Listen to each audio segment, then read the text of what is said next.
അത് ബ്രാൻഡിനെ പലപ്പോഴും റിസ്ക് എലമെന്റ്സും കൂടി അവർ ഡെഫിനറ്റ്ലി നോക്കും.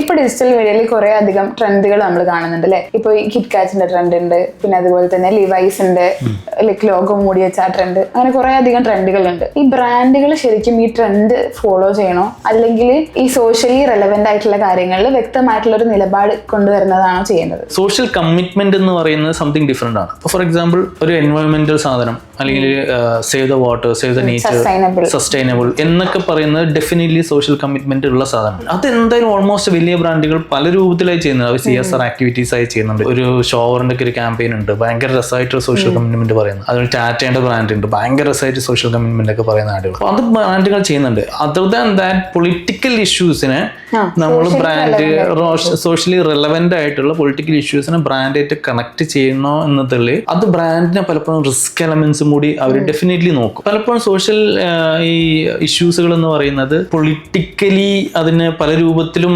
മാനിപ്പുലേറ്റ് ചെയ്യാൻ ചാൻസസ് ഉള്ള സാധനമാണ്. പല ഇഷ്യൂസുകളും ഓവർ എ പീരീഡ് കഴിയുമ്പോഴാണ് അത് ആക്ച്വലി പൊളിറ്റിക്കലി യൂസ് ചെയ്യപ്പെട്ട ഒരു ഇൻസിഡന്റ് ആയിരുന്നു എന്ന് നമ്മൾ റിയലൈസ് ചെയ്യും. അപ്പൊ അത്തരം കാര്യങ്ങൾ ബ്രാൻഡുകൾ ഡെഫിനറ്റ്ലി ഒരു സ്റ്റെപ്പ് ബാക്ക് എടുക്കാനുള്ള ചാൻസസ് കൂടുതലാണ്. പക്ഷെ അതിന് കൂടുതലും യൂസ് ചെയ്യുന്ന പല ബ്രാൻഡുകളും, ഫോർ എക്സാമ്പിൾ നമുക്ക് നോക്കിയറിയാം, നമ്മുടെ അമുൽ പോലുള്ള ബ്രാൻഡുകൾ പലപ്പോഴും ഇങ്ങനത്തെ ഇൻസിഡൻസിനെ വരെ അവർ നല്ല ട്രെൻഡിങ് കോണ്ടന്റുകളാക്കി മാറ്റാറുണ്ട്. ഒരു പരിധിവരെ മിൽമി അത് ചെയ്യാറുണ്ട്. ഇപ്പോൾ റീസെന്റ് നടക്കുന്ന ഈ പ്രൊട്ടസ്റ്റുമായി ബന്ധപ്പെട്ട കാര്യത്തിലൊക്കെ ബ്രാൻഡുകൾക്ക് ഡെഫിനറ്റ്ലി സപ്പോർട്ട് ചെയ്യും. എനിവേ അതൊരു ജെൻസി കൈൻഡ് ഓഫ് ആളുകളാണ്. ആ ജെൻസിയുടെ കൂടെ നിൽക്കുക, സ്റ്റുഡൻസിന്റെ കൂടെ നിൽക്കുക എന്ന് പറയുന്ന ഒരു മോറൽ സൈഡ് ഡെഫിനറ്റ്ലി അപ്പുറത്തുണ്ട്.